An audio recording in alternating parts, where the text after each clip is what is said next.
Yesterday we had the first ODM and UDA PG meeting, and in this video I want us to break down what happened during the meeting, and with no further ado, let's get after it. Number 1, the president vowed to arrest MPs because of constantly soliciting bribes and impeding the progress of legislation. Here's a tip. There are people who are destroying the credibility of parliament, and they are collecting money in the name of parliament.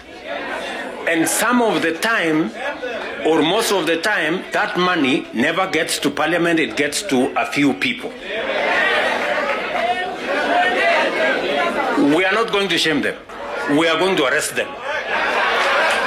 Now, if you want to know for a fact that money laundering, illegal lobbying and bribe hawking is such a big disease in the National Assembly, for the first time in history I've seen Junet Mohammed tell President Ruto that he is wrong, and he also low-key lectured his party leader by saying, you know what you have said on this platform, Raila Odinga, is very wrong, but because in ODM, since your word is like the word of the Pope, we'll just follow. Just listen into this. Coming back to Parliament, Your Excellency, there are certain pronouncements you have made about the Parliament. Me, I assumed you were talking about lobbying. Your Excellency, lobbying is different from the one you said. Lobbying, it happens all over the world. I thought you were saying people should reduce lobbying. But you know the people who are lobbying are from outside Parliament. They are not inside. They come here, they hover around the corridors of Parliament. It's an internationally accepted standard of parliamentary work, Your Excellency. Lobbying. This other one you have talked about is alien to us. I have never seen that one in my I've never seen.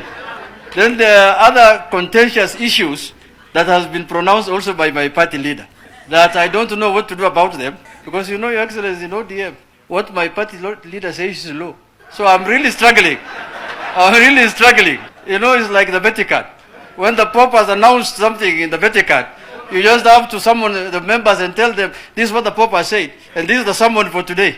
I'm really struggling. Maybe under the broad base we shall find a way to discuss. That's an outright confirmation that kuna ukora mingi sana kwa bunge. But at the end of the day, on this issue of MPs asking for bribes, I support Ruto. Let any such person be arrested. And to make it fair, let us arrest the president first. Because this habit of bribery in parliament started with him. Sini yeye alipeana 10 million to each senator ndo wa impeach Gachagua. Wabunge 500,000 kila mtu. Ama sisi tuko Kenya gani? Is it the same country? The top bribing merchant cannot be the one complaining about bribes. And that is why the MPs are refusing to comply with that directive. To the point Junet can call them out on stage because he's so confident that ako na receipts. Mulileta pesa ya kuimpeach Gachagua, mulileta pesa ya kupitisha finance bill. Sasa sisi tukiitisha yetu munasema ati sisi ni wabaya. That is how they are taking it. It is the same way a father cannot drink alcohol and lecture the children about drinking the same alcohol. They will follow in the same habit. So kama wabunge wanafaa washikwe, hata rais anafaa ashikwe so that it is fair. Number 2, there is a condition known as autoimmunity. Autoimmunity basically means that your own immune system has started attacking the body's own healthy cells, tissues, or organs by mistake. That's suicide at the cellular level. And that's what we saw with Ruto yesterday. Farouk has been doing empowerment programs. Same with Oscar Sudi. Same with Kindiki. But yesterday the president got mad when he heard that one governor wanted to do empowerment worth 150 million shillings. So suddenly he became very clever and began asking such questions. Where does somebody find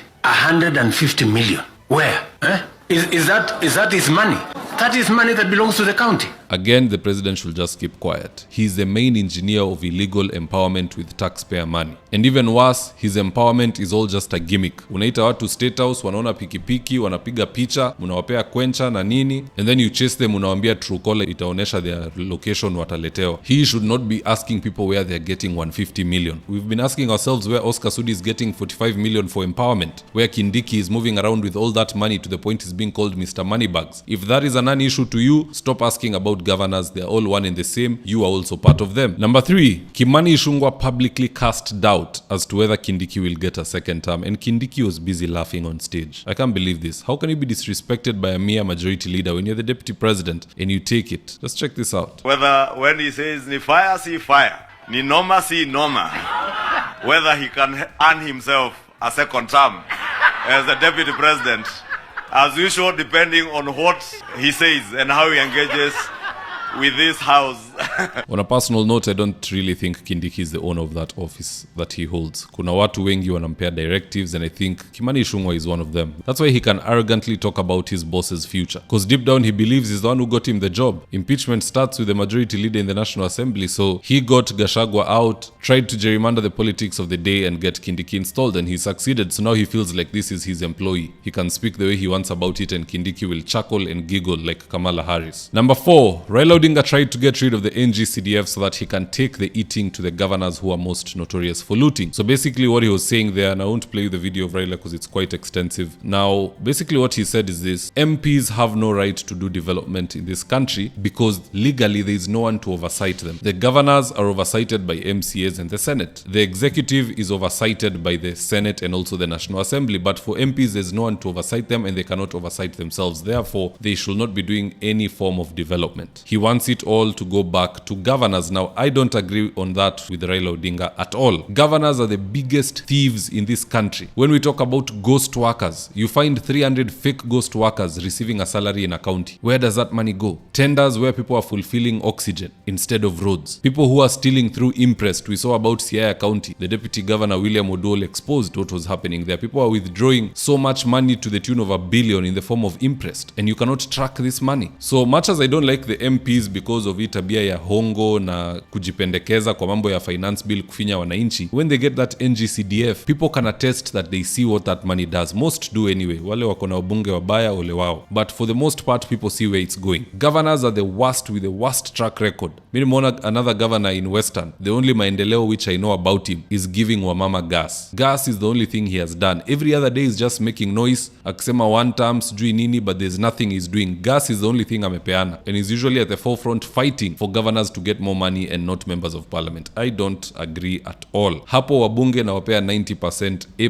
Governors D-. The biggest thieves in this country. Devolution is what will keep us broke forever. Tanzania and Uganda will catch up and pass us if we continue with this game. So Raila Odinga was out of order. Junet disagreed with him. Aaron Cheriot disagreed with him. Kimani Ichung'wah disagreed with him.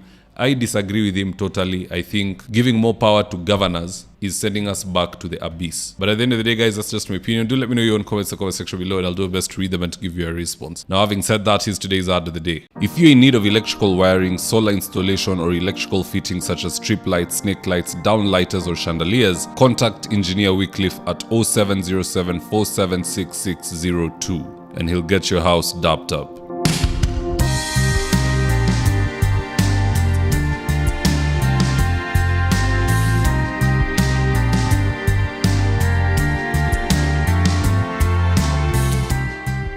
Now with that, if you're here for the first time, please go on and hit the subscribe button. If you're watching for a different platform, just head on over to YouTube, search for David Wafula. Hit the subscribe button, you're going to be getting a ton of content of this nature. If politics is something you're passionate about, this is definitely the one channel that you really need to subscribe to.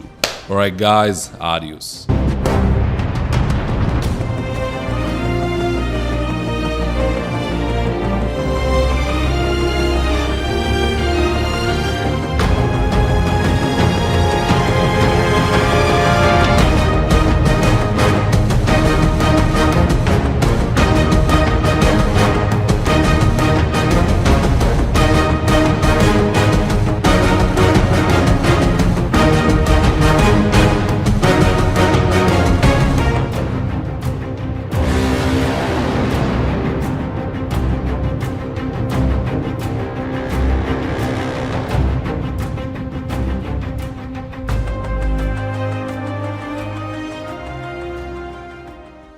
Thank you for choosing David Wafula as your primary news platform.